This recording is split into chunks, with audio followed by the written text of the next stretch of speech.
What happens when a video game company doesn't want to be one anymore? I think it's safe to say that the gaming industry has been at its worst recently. Layoffs, incomplete and overpriced experiences, lack of innovation in the so-called AAA games, insane development costs, and milking the players dry with microtransactions. All of it driven by decisions from boards of shareholders who have no idea what a regular gamer actually wants. And for me, the loudest and worst offender this year has been Xbox.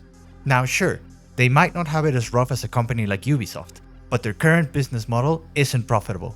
And what scares me is the new business model they're starting to build. Because whether it succeeds or fails, it's going to change gaming as we know it. My name is Cyrus, and I've had a controller in my hand since I was 3 years old. That's over 27 years. And in that time, I've gotten sick and tired of traditional games journalism that only run the news they're paid to cover or overlook the stories that go against the narrative they want to push. So this is me throwing my hat in the ring and trying to make a change. I'm going to be releasing more videos just like this one, so if you like this type of content, please consider subscribing. I'd really appreciate it. Now, on with the video. Microsoft's recent business decisions around Xbox have not been popular at all. The backlash they've received online shows us that. But the Microsoft team has a devious plan that, if they get away with it, will make it so our voices do not matter anymore. Let's start from the beginning. In May of this year, Xbox raised the base prices of their hardware across the board. This included things like controllers. And then, not happy with their new prices, they upped them again in September under the excuse of tariffs. This made it so that an Xbox Series S went from $299 to $379 to $399, and the entry-level Xbox Series X went from $499 to $599 to $650. Now, PlayStation isn't innocent here either. They've had their own price hikes, but let's put it into perspective. For just $100 more than the Series S, you can get a PS5, a console that's actually capable of 4K and has a much stronger catalog of exclusives. It's been a tough year economically for everybody. Everything seems to be raising its prices like crazy, so those hardware price hikes, while brutal, were somewhat justified. However, Microsoft's greed did not end there. In October, they announced yet another price hike, but this time it was for their beloved pro-consumer product, Game Pass. This hike saw a 50% increase for all tier subscriptions. Game Pass Ultimate is now $29.99 a month, and to justify that, Xbox added access to Fortnite Crew and Ubisoft Plus Classics. For the premium tier, which is now $14.99, they actually took away the Play It Day 1 access for all titles. Instead, new first-party games will be added to the service sometime within 12 months of launch, with no specific time frame given. Essential was mostly left alone at $9.99, but it only gives you online multiplayer for console games and a limited selection of around 50 titles, and unlimited online streaming. Xbox is now asking their customers to pay more for less in every single one of their available products. Games are exempt for now, but they did try to float the idea earlier this year that they'd be charging $80 for their first-party games starting this holiday. That was another hugely unpopular idea that got a ton of backlash, and thankfully, Microsoft backed down. But I'll get into why they haven't completely given up on that idea a little later, so bear with me. All of this would almost be acceptable if Xbox were giving their customers the experience they expect from a console developer. But we know they aren't, and the hardware sales this generation reflect that. Part of the reason is their lackluster catalog of first-party games. Remember all those interesting projects they had in the pipeline? That new Perfect Dark? Rare's beautiful looking Everwild? All gone. All cancelled after the massive layoffs earlier this year. They have a bad habit of overpromising and under-delivering. Games like Fable and State of Decay 3 were announced way too early, and now fans are just left wondering if these projects will ever see the light of day. They haven't been cancelled yet, but their release dates have been getting pushed back continuously. Both were announced back in 2020, and are now maybe coming in 2026, with rumors that they could slip even further. And this doesn't stop with unreleased games either. Tango Gameworks, the studio that made the 2023 critically acclaimed Hi-Fi Rush, was shut down in 2024 because Xbox needed to prioritize high-impact titles. Their sales were considered lackluster, but let's be real, the game was available day one on Game Pass. How many sales do you think that cut into? It feels like Xbox created a problem and then punished the studio for it. So, Let's talk exclusives. But first, we gotta define what an exclusive even means anymore, right? Because both Sony and Microsoft are making their games available on PC. So for this video, let's just say a console exclusive is any game you can play on the other guy's console. Simple. And I'm not gonna include remakes here, just new experiences. Now, when I think about the PS5 this generation, I think of a pretty consistent stream of big notable games. I know the meme is, the PS5 has no games, but it's kinda hard to agree with that when you look at the list. You've got Ratchet & Clank A Rift Apart, Returnal, Horizon Forbidden West, God of War Ragnarok, Marvel's Spider-Man 2, Death Stranding 2, Astrobot, and most recently, Ghost of Yotei. Now, you can argue they all lean into a certain type of game, and that's a fair point. But the key is that Sony is releasing these well-received games on a regular basis, and people buy their hardware to experience them. And their strategy is clear. The games stay exclusive to the PlayStation ecosystem for a while, and then, later on, they expand their audience by putting them on PC. They're reaching a new audience without helping their direct competitor. On the other hand, Xbox has not released too many notable exclusive games. You've got Halo Infinite, Starfield, Forza Motorsport, Avowed, Indiana Jones and the Great Circle, and most recently, Keeper. And that list would be a little longer if some of their other exclusives hadn't already jumped ship to PlayStation, but we'll get to that in a minute. Even on the short list, 4 of these games stick out to me like a sore thumb. 2 of these were made by Bethesda, and 2 others were made by Obsidian and Double Fine, studios Microsoft just happened to acquire. It wasn't a direct effort from Xbox. And that's the problem. They have games, sure, but they're not being created under a unified Xbox vision. They just buy studios and pass their work off as their own. Look, Xbox has never been a perfect brand. They've always had their share of issues. Hell, I became a PC player when the Xbox One was revealed as an always online console. That was completely unheard of at the time. With their push to get rid of physical games and secondhand retailers, I was angry and I jumped ship. And yet, Xbox will forever have a special place in my heart. I remember getting a gifted copy of Combat Evolved for my original Xbox and just falling in love with the Chief. My sweetest online gaming memories, to this day, are from the Halo 3 era. Queuing up for Lone Wolves, making friends in all those now infamous custom games that Forge let us create. That was the golden era. And like it or not, that will forever be synonymous with Xbox. More recently, when I was at my most broke during the pandemic, I couldn't afford to upgrade my rig. So I bought a brand new Series S with a 20% discount.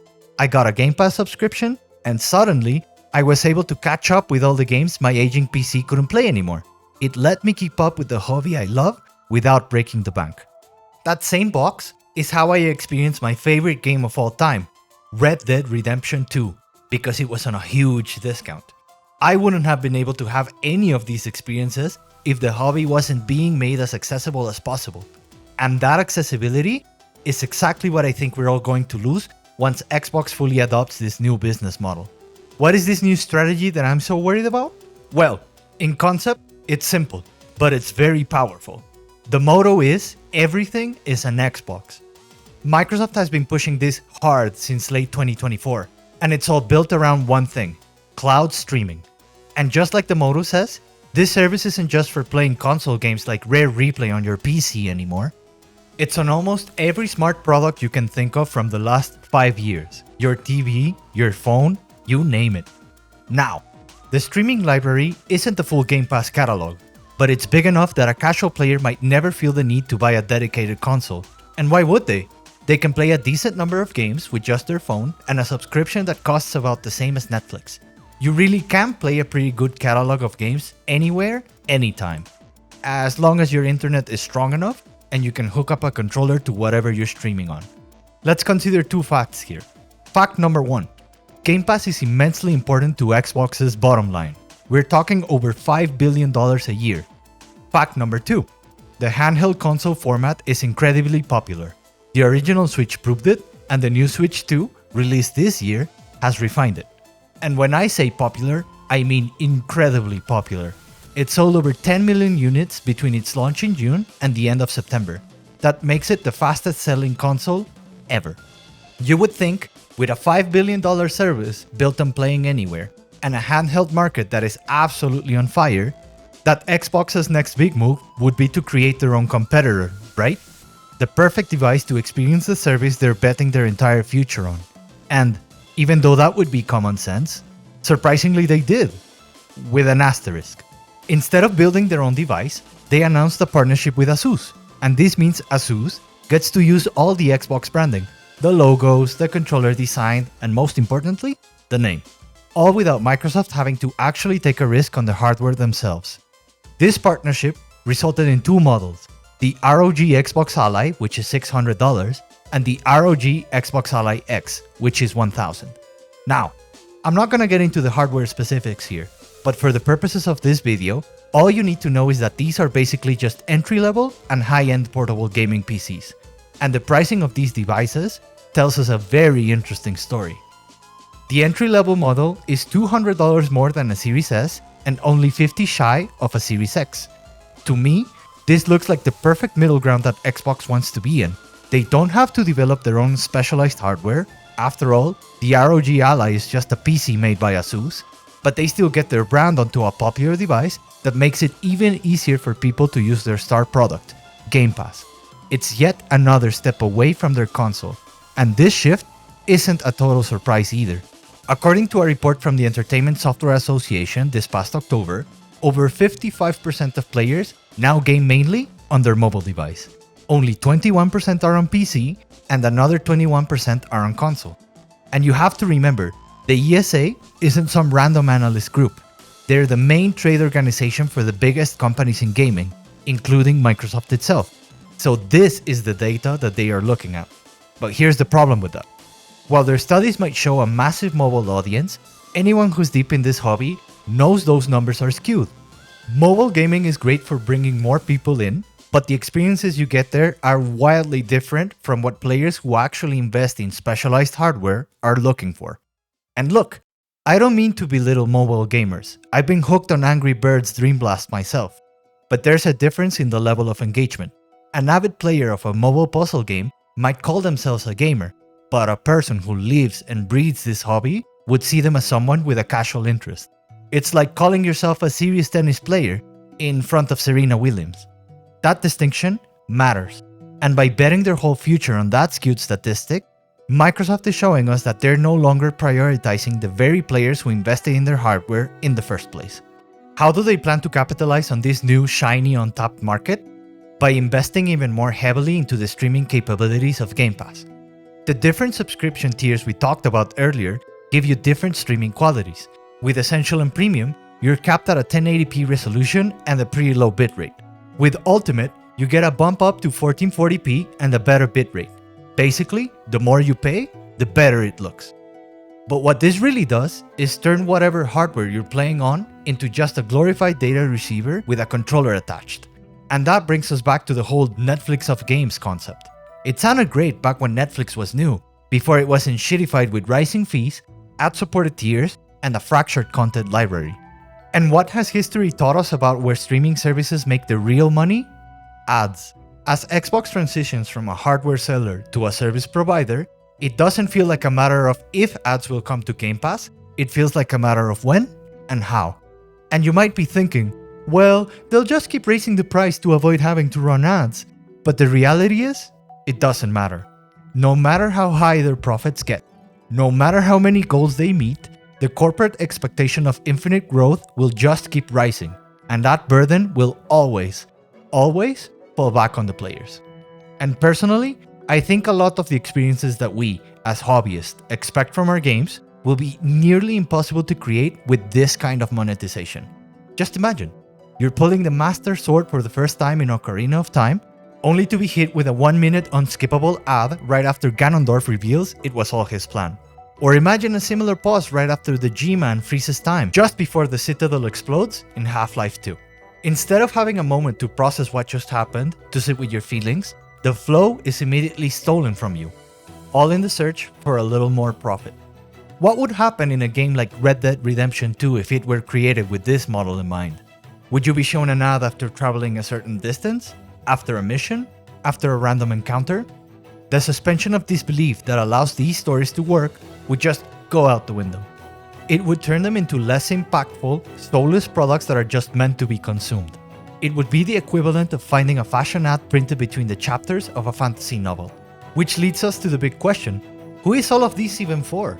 Well, to figure that out, we have to look at the corporate logic, and it starts to make a twisted kind of sense. Earlier in the video, I mentioned Microsoft tried to up the prices of their games to $80 and how it was met with a ton of backlash. At the time, it just seemed like pure unfettered greed. But what if it wasn't just about selling the game for $80? What if the real goal was to make a Game Pass subscription look like a much better deal by comparison? Why would you, as a consumer, spend $80 on one brand new game when a month of Game Pass Ultimate is only $30 and gives you the exact same game on day one? They're not trying to sell you the game anymore. They're trying to sell you the subscription. The goal is the same as any other streaming service. Get you in the door and hope you forget to cancel your renewal. They hope to keep charging you money for doing absolutely nothing. And as we've already discussed, that's a tough sell when the entry points are getting more expensive. It all comes back to that 30% profit margin Microsoft has been demanding of the Xbox brand since fall 2023. These unrealistic goals are what's driving everything we've been talking about. The price hikes, the layoffs, the canceled projects, and this entire aggressive subscription strategy. So, who is their new target? Are mobile gamers really that eager to jump into a subscription service that gives them a subpar experience for their money? The long-term answer seems to come from an interview with the New York Times, where Xbox president Matt Booty said, "Our biggest competition isn't another console. We are competing more and more with everything from TikTok to movies." That quote tells us everything. The target is no longer a specific type of gamer. Their target is anyone with a screen. And when your goal is to simply capture attention, no matter who it is or how you do it, it is inevitable that the quality and soul of the experiences becomes secondary to a process that only prioritizes engagement metrics. And all of this, the price hikes, the service model, the battle for attention, it all brings us to what I think is the final nail in the coffin.